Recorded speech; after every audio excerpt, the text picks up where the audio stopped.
Terima kasih Mbak Baik, Rana. Pak Rama. Izin Bapak Ibu semua, saya Rahmat Suhendra akan memandu untuk pelaksanaan webinar pengelolaan ijazah SMK tahun 2025 ini. Untuk memulai ini, izinkan saya membuka dengan sebuah pantun dulu, Bapak Ibu. Dingin-dingin enak memasak mie, mie dimasak pakai telur dan sayur katu. Sambutlah salam dari kami. Assalamualaikum warahmatullahi wabarakatuh.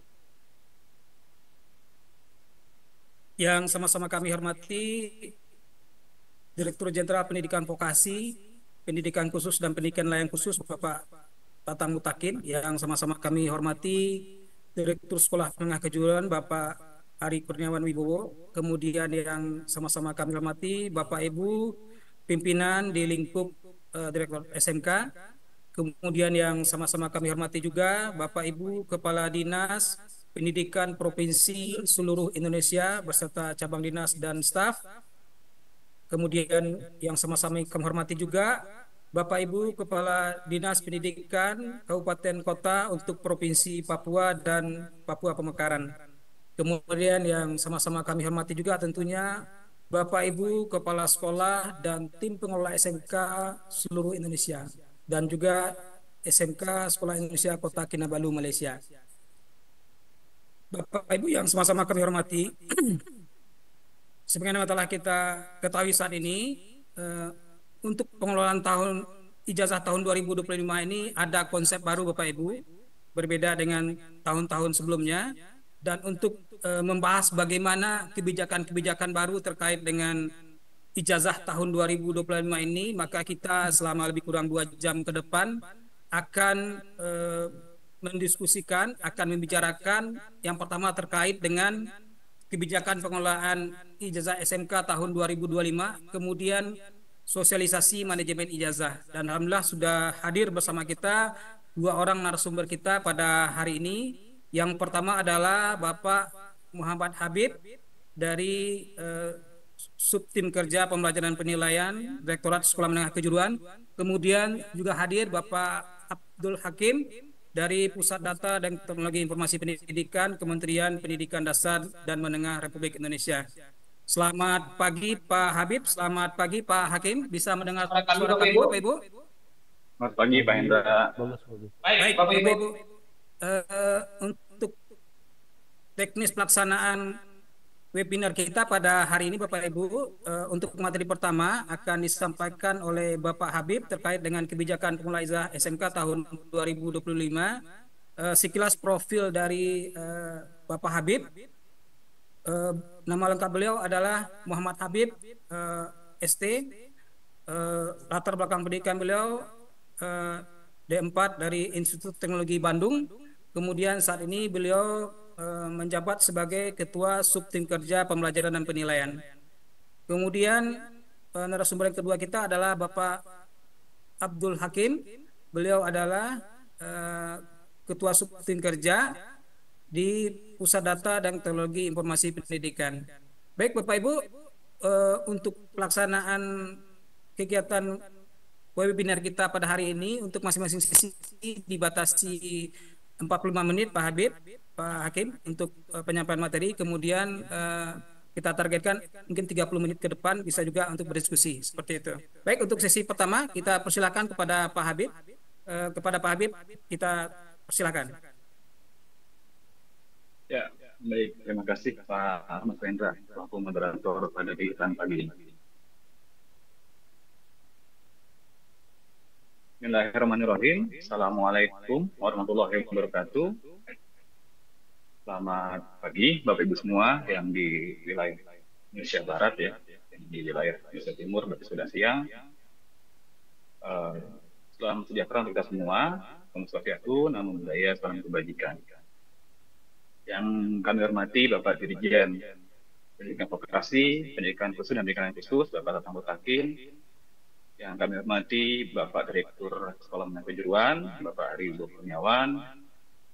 Yang kami hormati Bapak atau Ibu Kepala Dinas Pendidikan Provinsi seluruh Indonesia. Yang kami hormati Bapak Ibu Kepala dinas kabupaten kota di wilayah Papua dan Pemekaran.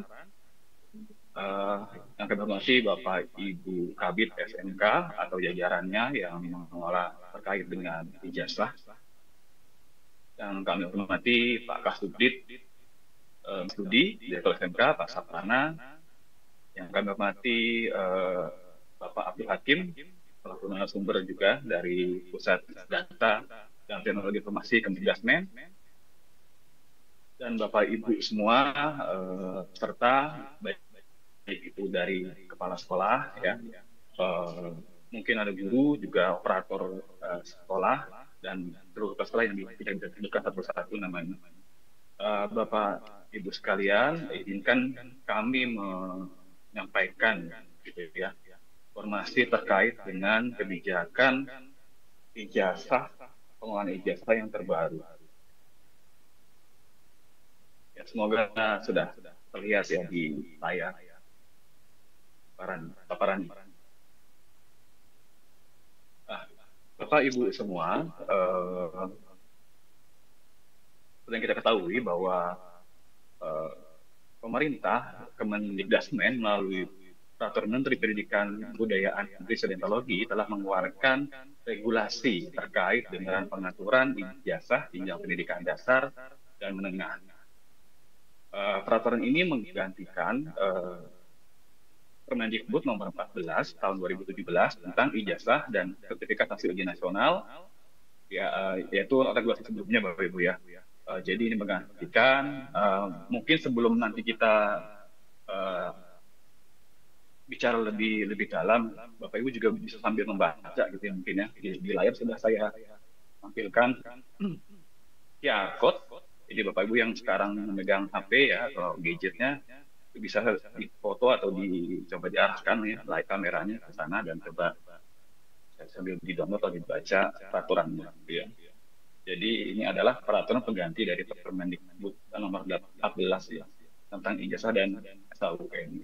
Kenapa diganti? Salah satunya ya karena memang dalam Permendikbud 14 itu kan mengatur terkait dengan ujian, salah satunya terkait ujian nasional ya dan SKUN. Sedangkan perkembangan kurikulum sekarang kita sudah tidak ada lagi ujian nasional ya. Jadi memang peraturannya perlu di refresh ya atau diupdate gitu ya. Selain itu juga Bapak Ibu ya, di dalam Permendikbud tersebut ada prinsip-prinsip yang kita bawa gitu ya, prinsip yang menurut kami ini adalah positif gitu ya dan baru, dan ini perlu kita sambut dengan sangat gembira bersama-sama gitu Bapak Ibu ya. Yang pertama di dalam Permendikbud nomor 58 tahun 2004 itu penerbitan ijazah gitu ya, ini harus berdasarkan prinsip pertama validitas gitu ya. Validitas itu maksudnya apa gitu ya? Jadi validitas itu merupakan prinsip untuk memastikan bahwa ijazah itu asli dan bisa dia diperiksa ya keabsahannya. Jadi ijazah itu bisa kita bisa periksa gitu, ditelusur gitu ya. Jadi kedepannya tidak akan ada masalah-masalah isu yang terkait dengan ijazah. Ya, sama itu prinsip validitas. Yang kedua, penerbitan ijazah jenjang pendidikan dasar menengah itu harus memenuhi prinsip akurasi. Ya. Maksud dari prinsip akurasi adalah bahwa data-data atau informasi yang di ijazah itu harus tepat datanya gitu ya. Jadi tidak keliru dan sesuai dengan data-data pendukungnya, yang lainnya gitu ya. Misalnya dari data-data yang berkaitan dengan pendudukan gitu ya. Dan yang kemudian yang terakhir, prinsip penerbitan ijazah itu harus memenuhi prinsip legalitas gitu ya. Jadi bahwa ijazah ini harus dikeluarkan ya oleh lembaga yang kredibel gitu ya, lalu kemudian dikeluarkan sesuai dengan ketentuan peraturan yang berlaku Bapak Ibu ya. Jadi Permendikbud ini menghadirkan 3 prinsip ini yang nanti akan menjadi sistem yang baru nih, nanti yang akan menjelaskan lebih dalam lagi. Nah, Bapak Ibu tadi kenapa sih kita merubah regulasi atau membuat regulasi baru terkait dengan pengelolaan ijazah ini gitu ya? Yang pertama adalah terkait dengan permasalahan pidana, Bapak Ibu. Kita masih temukan terjadi jual beli sisa belangko ijazah, Bapak Ibu ya mungkin. Kemudian juga ada masalah terkait dengan ijazah palsu, Bapak Ibu. Nah, ini lahirnya Permendikbud ini diharapkan bisa mengatasi isu-isu tersebut, Bapak Ibu. Lalu kemudian yang kedua terkait dengan distribusi belangko ijazah yang telah sampai ke sekolah, Bapak Ibu. Ya, karena sebelumnya kita memakai belangko ijazah dan itu belangko dari pusat gitu ya, itu pengalaman kita tahun sebelumnya itu banyak gitu ya siswa yang telat menerima belangko karena mungkin ya karena kita tahu kondisi geografis negara kita itu pulauan gitu ya, beberapa daerah mungkin sulit dijangkau, Bapak Ibu, atau mungkin apa ya sampai distribusi dan seterusnya. Nah, dengan ijazah yang berbentuk ya, apa sistem ijazah yang berbentuk TIK ini yang tadi Pak Ari sebutkan, diharapkan kendala-kendala teknis seperti transportasi dan seterusnya itu bisa kita minimalisir, Bapak Ibu. Lalu kemudian yang berikutnya latar belakangnya, ini sebagian sekolah masih melakukan usahaan ijazah secara manual, Bapak Ibu, cacat di dalam sebuah buku gitu ya. Dan ini sangat berisiko hilang atau rusak, Bapak Ibu. Misalnya sekolahnya ada musibah atau bencana ya, atau kebakaran dan seterusnya. Itu kan data hilang ya. Nanti ketika misalnya siswa itu membutuhkan untuk mencetak ulang atau mungkin apa namanya kepentingan-kepentingan untuk melegalisir dan seterusnya, itu datanya hilang gitu ya, sulit ditemukan, sulit dilacak gitu, Bapak Ibu ya. Nah, dengan nanti kebijakan yang baru kita harapkan ya apa penataan ijazahnya itu lebih rapi gitu ya, dengan berbasis digital, berbasis TIK.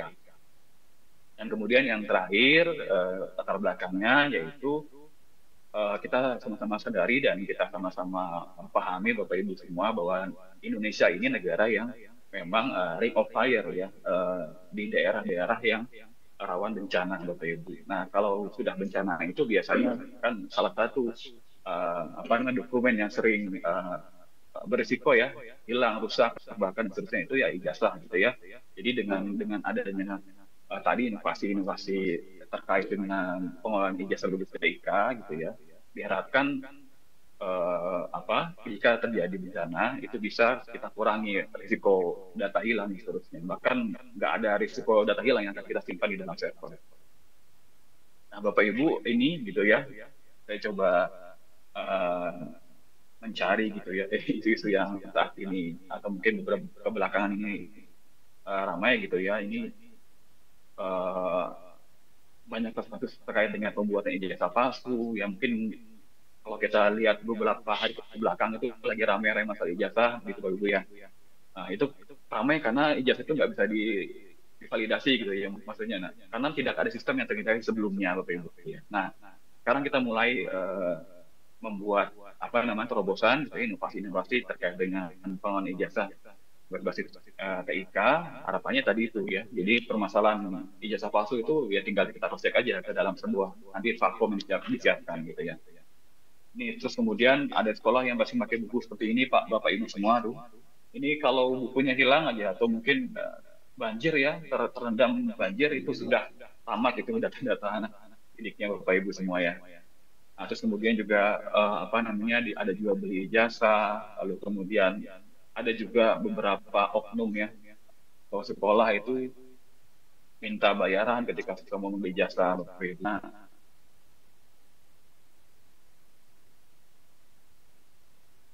seperti ini dengan adanya inovasi di Permendikbud 58, kami harapkan gitu dan kita harapkan bersama-sama bahwa kasus-kasus seperti ini tuh ya sudah tidak ada lagi ya, Bapak Ibu ya, karena sudah apa namanya tadi dengan 3 prinsip tadi, Bapak Ibu.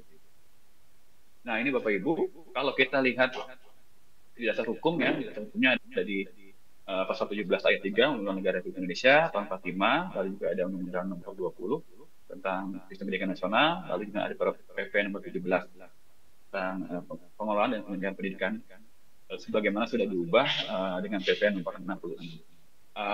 Kalau dari apa namanya secara umum gitu, Bapak Ibu ya, ijazah Permendikbud 58 itu mengatur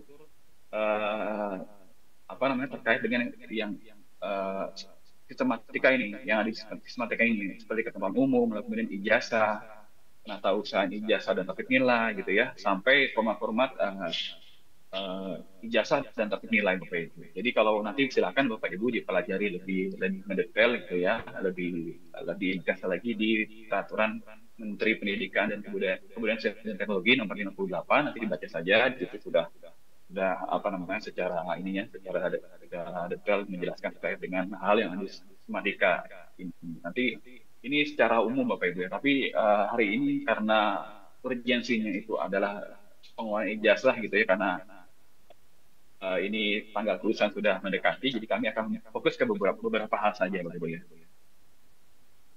Nah, ini Bapak Ibu tadi keyword ya dari uh, kebijakan ijazah berdasarkan Permendikbud nomor 58. Yang pertama adalah dengan adanya sistem ini penerbitan ijazah berbasis TIK ini melalui nomor ijazah nasional dan sistem verifikasi ijazah gitu. Kita harapkan ini menjadi inovasi teknologi Bapak Ibu ya. Kita ketahui bahwa sekarang dokumen-dokumen negara gitu ya sudah mulai beralih menjadi elektronik ya atau digital, misalnya ada IKTP gitu ya. Lalu kemudian juga ada KK sekarang kan juga bentuknya barcode Bapak Ibu ya. Nah ini dan bisa ditelusur begitu ya. Sebenarnya yang penting itu ya, dokumen itu terintegrasi dan bisa ditelusur keasliannya. Jadi ketika ada pertanyaan ijazah ini betul atau tidak ya kita bisa verifikasi secara ini ya, secara langsung gitu, nggak perlu birokrasi yang panjang gitu ya. Jadi dengan kebijakan Permendikbud 58 ini adalah inovasi pengembangan teknologi Bapak Ibu ya. Karena memang zaman juga berubah gitu ya, dan kita untuk apa namanya menggunakan gitu ya atau memanfaatkan teknologi informasi. Lalu kemudian dengan adanya kebijakan ini kita harapkan ini bisa mengefisiensikan administrasi di sekolah Bapak Ibu ya. Jadi Bapak Ibu khususnya guru gitu ya dan kepala sekolah itu udah fokus di pembelajaran saja Bapak Ibu ya. Jadi fokus di pembelajaran, mungkin nanti ada tugas sedikit kayak ijazah yang terkait transit nilai itu kan perlu diinput atau dibuat oleh guru ya. Tapi pengelolaan ijazahnya gitu ya, penatausahaannya, pencatatannya itu sudah pakai sistem ya nanti yang mungkin dijelaskan lebih lengkap oleh Pak Hakim Bapak Ibu. Jadi harapan kami dengan adanya kebijakan ini bisa mengefisiensikan administrasi sekolah. Jadi Bapak Ibu guru pas sekolah udah kembali ke tugas utamanya gitu ya, mengajar ya, supaya anak kita bisa fokus belajar. Lalu kemudian keyword yang berikutnya itu adalah terkait dengan kemudahan verifikasi Bapak Ibu. Jadi jasa yang dipegang oleh anak kita gitu ya mulai tahun 2025 ini itu bisa diverifikasi secara online oleh pihak yang berwenang ataupun siapapun Bapak Ibu ya, dengan cepat dan mudah gitu ya. Jadi nggak perlu lagi nanya ke kampusnya, ke sekolahnya Bapak Ibu. Nggak perlu nyari ke sekolahnya, ketemu kepala sekolahnya gitu ya. Ini benar asli apa palsu. Jadi cukup diverifikasi secara online, cepat dan mudah itu bisa keluar namanya. Jadi ijazah itu asli atau palsu, namanya sesuai atau tidak gitu ya. Itu bisa di cross check. Lalu kemudian yang terakhir tadi mitigasi risiko bencana. Kita sudah jelaskan ya Bapak Ibu ya, bahwa kita itu negara yang rawan bencana, maka pengelolaan ijazah berbasis TIK ini gitu ya meminimalisir data-data hilang gitu ya, karena kita punya backup soft datanya. Mungkin siswa sekolah punya data hard copy-nya yang karena kan nanti di print sama siswa, nanti dicap dan seterusnya disimpan oleh siswa. Tapi kalau misalnya tiba-tiba ada bencana kebakaran, banjir, ijazah hilang, itu kan nanti proses pengajuan cetak ijazahnya lebih mudah karena datanya sudah tersimpan gitu ya, rapi dan masih lengkap gitu, Bapak Ibu ya. Nah ini Bapak Ibu, setiap tahunnya kementerian ini mencetak dan mendistribusikan 9,6 juta belangko ijazah Bapak Ibu. Jadi banyak sekali itu jumlah ijazah yang perlu didistribusikan Bapak Ibu ya. Nah itu memakan waktu Bapak Ibu ya, memakan biaya yang cukup besar gitu ya. Nah, dengan adanya inovasi ini di Permendikbud 58 dengan nanti didukung oleh sistem TIK yang dikembangkan oleh teman-teman dari Kemdikbud dan dari Pusdatin dan Kemdikbud Bapak Ibu, ini bisa mengefisiensikan ya tadi ya terkait dengan waktu lalu biaya Bapak Ibu. Nah ini Bapak Ibu kebijakan penerbitan ijazah berbasis TIK melalui nomor ijazah nasional dan verifikasi elektronik ini kami harapkan bisa meningkatkan efisiensi administrasi gitu ya. Lalu juga bisa memberikan keamanan dokumennya supaya tadi itu ya ada hal-hal yang tidak diharapkan, lalu juga mendukung mitigasi risiko akibat bencana alam. Nah, di sini manfaatnya bagi pendidikan ini bisa menghemat waktu, lalu kemudian mengurangi kendala-kendala duplikasi data ya, karena tadi mungkin pendataannya bisa pakai manual, dapat di buku apa namanya buku besar seperti itu. Nah, itu kan rawan juga ya kelalaian gitu ya. Lalu kemudian juga bisa meningkatkan keamanan proses administrasi Bapak Ibu. Bagi peserta didik ini bermanfaat untuk menjamin keabsahan ijazahnya. Jadi dan nanti kalau misalnya peserta didik ijazahnya hilang gitu ya, rusak atau misalnya kehilangan ijazah itu ketika pengajuan salinan ijazahnya itu mudah Bapak Ibu ya, jadi tidak sulit karena datanya sudah ada. Kemudian bagi pemerintah daerah ya ini mendapatkan data pendidik yang lebih valid ya, karena nanti sebelum nanti proses pencetakan ijazah ini ada proses yang namanya verval gitu ya, PDQ validasi. Jadi sebenarnya dari dinas pendidikan itu sudah terbantu dari proses validasi datanya dari rapih ya. Jadi nggak ada misalnya di kakak sama di Davodiknya itu berbeda gitu ya, karena tadi ada proses validasi datanya. Jadi dinas pendidikan punya data yang lebih valid gitu, yang lebih rapi. Lalu kemudian juga ini memudahkan pengawasannya juga gitu ya. Jadi ketika pengawasan ijazahnya lebih mudah. Lalu kemudian untuk pemangku kepentingan masyarakat gitu ya, atau stakeholders atau orang yang memerlukan apa namanya informasi ijazah ini mendapatkan jaminan gitu Bu ya. Otentivitas dari jasa itu bisa dipertanggungjawabkan Bapak Ibu.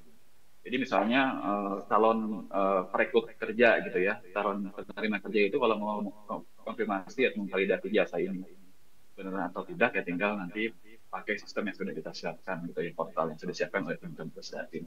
Jadi ini sangat membantu masyarakat juga gitu ya. Jadi kalau kasus ijazah palsu itu bisa cepat sekali kita verifikasi kebenarannya. Lalu kemudian Bapak Ibu, ini terkait dengan penerbitan ijazah oleh satuan pendidikan terakreditasi Bapak Ibu. Jadi Bapak Ibu di dalam Permendikbud Ristek nomor 58 itu satuan pendidikan yang bisa menerbitkan ijazah adalah satuan pendidikan terakreditasi Bapak Ibu. Nah, ini jika masa berlaku akreditasi habis itu sekolahnya sudah habis masa berlakunya, maka satuan pendidikan bisa melakukan perpanjangan akreditasi melalui mekanisme yang ditetapkan oleh Bank PDM, Bapak Ibu ya. Silakan nanti satuan pendidikan itu melakukan perpanjangan. Lalu kemudian jika satuan pendidikan Bapak Ibu tidak terakreditasi, ya misalnya tidak terakreditasi, itu maka nanti dinas pendidikan harus memetakan gitu ya, memetakan atau kalau soal pendidikannya itu berarti harus menginduk Bapak Ibu. Jadi Bapak Ibu sekolah yang tidak terakreditasi harus menginduk ke sekolah yang terakreditasi. Nah, nanti menginduknya kemana gitu ya? Nanti dinas pendidikan silakan memetakan gitu ya, memetakan sekolah-sekolah terakreditasi itu tadi apa namanya membantu gitu ya sekolah yang tidak terakreditasi di mana, atau misalnya memetakan lah gitu ya. Jadi sekolah yang terakreditasi itu menumpang ke sekolah mana gitu ya. Lalu kemudian Bapak Ibu ini data peserta didik yang berasal dari satuan pendidikan dengan status tidak terakreditasi itu tetap melekat di satuan pendidikan asal gitu. Ya. Jadi datanya tetap melekat di pendidikan asal. Jadi nggak otomatis berubah jadi sekolah yang terakreditasi, misalnya tadinya dia sekolah swasta A gitu Ibu ya, terus menumpang di sekolah negeri B, itu datanya di sekolah negeri B, nggak kayak gitu ya, tetap datanya melekatnya di sekolah yang sama. Lalu kemudian Bapak Ibu penerbitan ijazah ini oleh satuan pendidikan dengan terakreditasi dengan status yang tidak terakreditasi ini dengan menginduk dilakukan dengan ketentuan yang pertama itu nama satuan pendidikan yang tuliskan dalam ijazah adalah nama satuan pendidikan asal gitu ya. Jadi nanti meskipun sekolah yang tadi terakreditasi itu menginduk gitu ya, menginduk ke sekolah yang terakreditasi, tetap nanti di ijazahnya itu nama satuan pendidikannya itu adalah satuan pendidikan asal Bapak Ibu. ya tadi seperti yang tadi sudah saya jelaskan gitu ya, sekolah swasta A terus pindah ke sekolah negeri A itu gak otomatis nanti ijazahnya di sekolah negeri A gitu ya, tetap pakai data-data di sekolah asalnya. Lalu tapi gitu ya, ijazahnya ditandangani oleh satuan pendidikan induk yang terintegrasi gitu ya Bapak Ibu ya. Jadi tanda tangannya itu ditanganinya oleh satuan pendidikan pangkalnya ini, ya, atau sekolah pendidikan induknya. Ini terkait dengan ijazah, tadi bilang ijazah Bapak Ibu. Lalu kemudian ini gambaran umum alur penerbitan ijazah Bapak Ibu. Yang pertama ini adalah update data pendidik. Nanti dari situ kita punya data nominasi sementara ya. Lalu dari data nominasi sementara apa namanya peserta didik yang akan lulus gitu ya, nanti sekolah akan menetapkan kelulusan ya melalui SK penetapan kelulusan. Harus setelah disahkan maka siswa itu menjadi DNT ya, dana nominasi tetap gitu. Lalu kemudian dari data daftar nominasi tetap itu siswa itu akan mendapat nomor ijazah nasional gitu ya. Yang nanti setelahnya itu bisa diterbitkan lah gitu Bapak ya. Sudah terbit, lalu nanti sistem akan menerbitkan format ijazah gitu ya. Sudah sistem sudah menerbitkan format ijazah yang sudah ada isi data kelulusan didiknya seperti itu. Nah, dari format itu silakan sekolah nanti mendownload ya, mendownload format ijazahnya, lalu mencetaknya. Nanti ketentuan terkait dengan pencetakannya itu ada di pedoman pengelolaan ijazah ya. Nanti saya juga lampirkan di papan saya di akhir. Nah, terus kemudian setelah mencetak, kepala sekolah atau satuan pendidikan ini membubuhkan foto pemilik ijazah gitu ya. Lalu kemudian juga menandatangani ijazahnya ya. Jadi bagi yang apa namanya belum punya PTE gitu ya, itu masih pakai tanda tangan manual Bapak Ibu basah ya. Tapi kalau sekolah yang sudah punya PTE ya berarti sudah pakai tangan elektronik Bapak Ibu. Lalu kemudian setelah ijazah sudah jadi ya, sudah ditantangani, sudah ditempelkan foto, maka satuan pendidikan itu melakukan penatausahaan ijazah ya. Paling sedikit itu menyimpan hasil pindai gitu. Jadi hasil ijazahnya di scan gitu ya, lalu disimpan gitu ya. Lalu setelah itu baru ijazah itu bisa diberikan kepada peserta didik gitu ya. Jadi ini tahapan-tahapan alur penerbitan ijazah. Bapak Ibu tadi ya yang sudah ditekankan oleh Pak Direktur gitu ya. Harapan kita memang tidak ada siswa kita yang ketinggalan ya, atau tidak mendapat haknya, karena ijazah itu adalah hak Bapak Ibu ya. Tolong diperhatikan betul-betul khususnya sekolah ini, kepala sekolah. Kalau ijazah itu adalah hak peserta didik setelah mereka melaksanakan atau mengalami pembelajaran selama 3 tahun atau 4 tahun gitu ya. Jadi itu mereka berhak mendapatkan ijazah gitu ya. Nah, tapi di dalam sistem ijazah yang sekarang ini ada proses-proses gitu ya yang perlu dilalui. Contohnya update data didik gitu ya, atau perval gitu. Nah ini tadi Pak Ari juga sudah jelaskan bahwa masih cukup banyak gitu ya data residu siswa SMK yang potensi itu tidak bisa mendapatkan ijazah gitu ya. Kalau dari data residu NISN gitu ya, baik yang itu NISN kosong maupun ganda, kemarin saya cek masih 3.000 Bapak Ibu. Jadi ada potensi 3.000 siswa itu dan bisa dapat ijazah gitu. Karena tadi di proses yang satu ini Bapak Ibu, ini belum proses 2 dan seterusnya ya. Itu di proses 1 di update data, karena masih ada data-data yang perlu di-clearkan, dibetulkan, disinkronkan dengan data-data yang terkait, misalnya data dukcapil gitu, atau data unik itu sendiri Bapak Ibu. Jadi kami mohon Bapak Ibu, ini masih ada waktu ya, paling tidak sampai tanggal 5, tanggal kelulusan itu tanggal 5 ya, sesuai dengan pedoman pengelolaan ijazah, ini masih ada waktu sampai tanggal 5, kita 5 hari ya, 5 hari kalender. Kalau hari kerja mungkin tinggal besok ya, tinggal hari Jumat ya, karena besok itu libur. Jadi ini punya waktu 5 hari untuk membersihkan lah residu data ini supaya proses terusnya SK penetapan, terus DNT, pencetakan khususnya itu mudah Bapak Ibu. Ya, beberapa musisi seperti Gorontalo dan juga Bangka Belitung sudah kosong, itu kesananya sudah enak sekali gitu ya, nggak ada masalah, nggak kendala, tinggal bikin SK penetapan, SPDJM gitu ya, sampai nanti pencetakan sudah sangat-sangat mudah. Justru krusialnya itu di tahapan pertama, di mana kita mesti mengupdate data-data strategi kita, Bapak Ibu. Karena ada yang nggak sinkron ya antara ijazah sebelumnya dengan akta kelahirannya atau sebaliknya, Bapak Ibu, itu perlu disinkronkan gitu ya. Dan karena kegiatan verbal ini butuh pelibatan pihak-pihak, itu yang membuat ini jadi krusial, Bapak Ibu. Misalnya kalau misalnya ada aktanya nggak sesuai dengan ijazah gitu ya, terus anaknya minta namanya sesuai ijazah, berarti kan harus mengubah akta, Bapak Ibu. Itu perlu ke pengadilan, itu kan itu waktu yang tidak sebentar, Bapak Ibu. Nah, sedangkan ini kita sudah ada waktu, tinggal punya waktu 5 hari ya, atau 1 minggu lah, 1 minggu sebut tanggal 5, maaf. Itu kan nggak keburu ya kalau mau ke pengadilan dulu gitu. Jadi ini menurut saya ini perlu jadi perhatian kita semua. Nah, ini sekaligus juga Bapak Ibu, kami gitu di direktorat atau di kementerian mengingatkan kepada satuan pendidikan gitu ya, pengelola apa data pendidik, Bapak Ibu, karena kebijakan ini akan terus dijalankan gitu Bapak Ibu ya.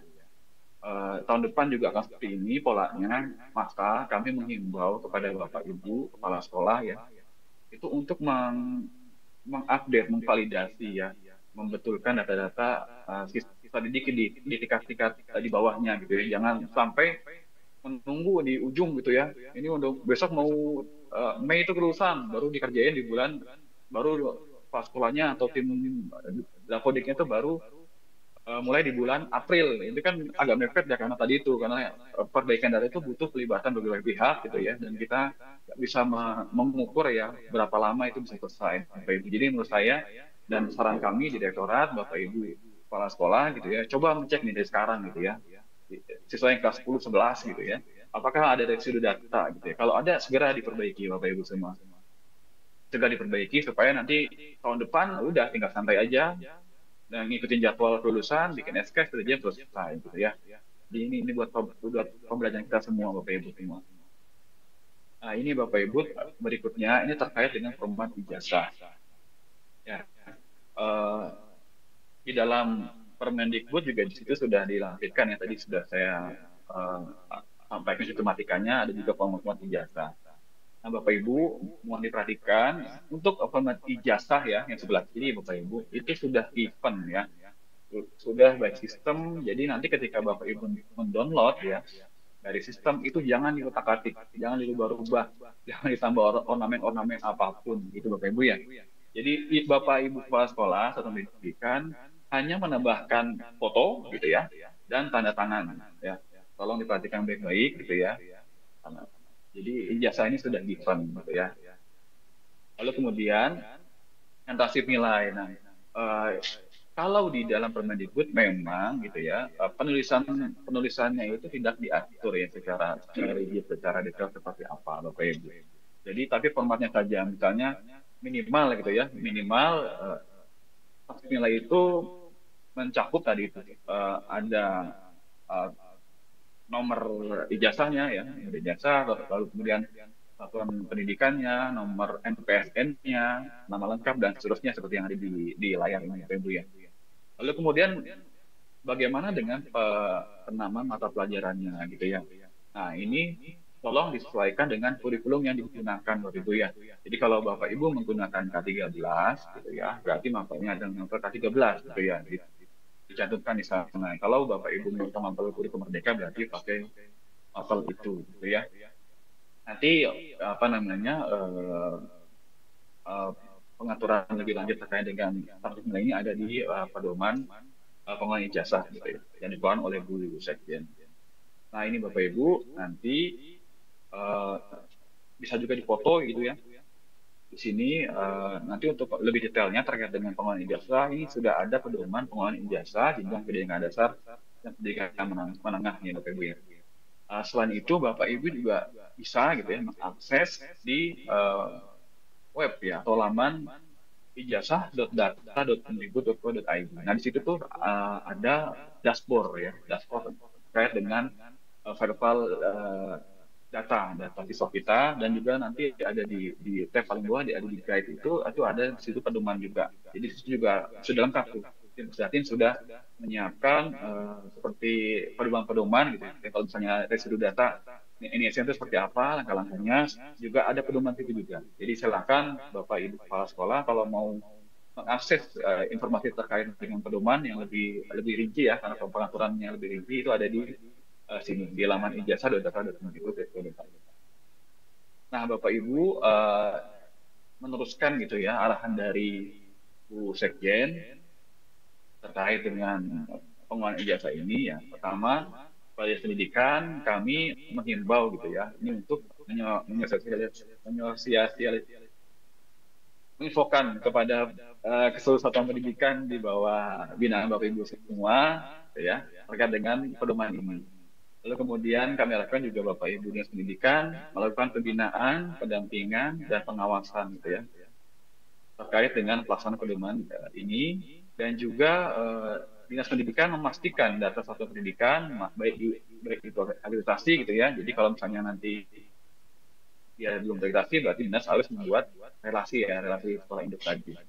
Nomenklatur sekolahnya bagaimana diperhatikan juga, lalu kemudian kepala sekolahnya. Nah, apakah kepala sekolahnya di sekolah itu kosong, apakah double, itu nanti dinas perlu mengambil tindakan gitu ya. Kalau kosong berarti nanti perlu diisi oleh PLT atau menunjuk kepala sekolah gitu ya. Kalau double berarti mengeksekusi mau yang mana gitu ya.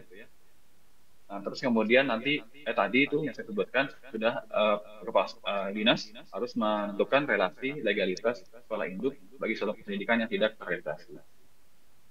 Lalu kemudian bagi satuan pendidikan kami harapkan gitu ya, ini masih ada waktu 1 minggu untuk memutahirkan data peserta didik dan memastikan kualitas data peserta didik tingkat akhir ya. Silakan Bapak Ibu diperiksa lagi ya, mungkin masih ada data residunya, siswanya itu tolong diperbaiki sebelum tanggal 5 Bapak Ibu ya. Ini kalau enggak nanti Bapak Ibu kepala sekolah yang kena gitu, karena ada ya siswanya yang nggak bisa terbit gitu ya, karena datanya belum valid Bapak Ibu. Lalu kemudian satuan pendidikan juga memeriksa data kepala sekolahnya ya. Nanti coba dicek apakah nama kelasnya sudah sesuai, gelarannya sudah sesuai, silakan dicek. Lalu kemudian nanti setelah itu Bapak Ibu kepala sekolah juga menetapkan status kelulusan peserta didik. Setelah nanti DNS-nya sudah valid gitu ya, nanti kepala sekolah harus menetapkan kelulusan peserta didiknya. Dan yang terakhir kami harapkan ya Bapak Ibu kepala sekolah juga memperhatikan tenggat waktu yang sudah ada gitu ya. Misalnya data kelulusan itu tanggal 5, tolong itu perlu diperhatikan baik-baik. Berarti jangan sampai note itu, kalau nggak nanti resikonya nggak bisa lulus gitu ya, ada yang ketinggalan dan seterusnya. Itu berarti kan sudah kita komitmen dengan waktu ya yang sudah kita sepakati. Jadi tolong perhatikan sekali waktu ya, deadline nih, tenggat waktunya, supaya jangan ada siswa kita yang nanti kena imbasnya Bapak Ibu semua.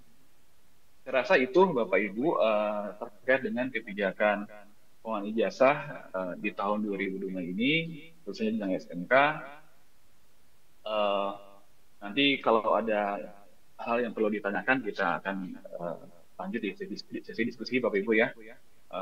Sekian dari saya, terima kasih. Mohon maaf jika ada kekurangan, kesalahan kata. Wassalamualaikum warahmatullahi wabarakatuh. Waalaikumsalam warahmatullahi wabarakatuh. Terima kasih kita sampaikan kepada Bapak Muhammad Habib yang telah menyampaikan materi terkait dengan kebijakan pengelolaan ijazah SMK untuk tahun 2025. Jadi dapat kita simpulkan ada beberapa poin penting Bapak Ibu ya yang kita tangkap tadi. Yang pertama mungkin terkait dengan latar belakang kenapa adanya kebijakan baru terkait dengan pengelolaan ijazah SMK. Kemudian kita juga tadi sudah melihat gambaran umum terkait dengan alur penerbitan ijazah SMK. Kemudian juga beberapa catatan-catatan yang menjadi himbauan bagi Dinas Pendidikan dan Satuan Pendidikan untuk percepatan terkait dengan penyelesaian residu data calon terima ijazah SMK ini. Baik, Bapak Ibu, untuk sesi diskusi nanti kita lanjutkan setelah materi kedua, Bapak Ibu. Kalau di sesi 1 tadi kita sudah mendengarkan terkait dengan kebijakan pengelolaan ijazah SMK. Tadi sudah disinggung-singgung sedikit terkait aplikasi Bapak Ibu ya dalam hal penerbitan alur. Maka pada sesi kedua ini kita akan mengupas lebih dalam Bapak Ibu bagaimana sebenarnya aplikasi penerbitan ijazah yang sudah dirancang oleh kementerian, dalam ini adalah dari Pusat Data Informasi Teknologi Pendidikan. Dan untuk sesi dua ini sudah bergabung bersama kita Pak Abdul Hakim yang akan menyampaikan terkait dengan sosialisasi dashboard aplikasi manajemen ijazah SMK seperti itu. Pak Hakim bisa mendengar suara kami, Pak Hakim?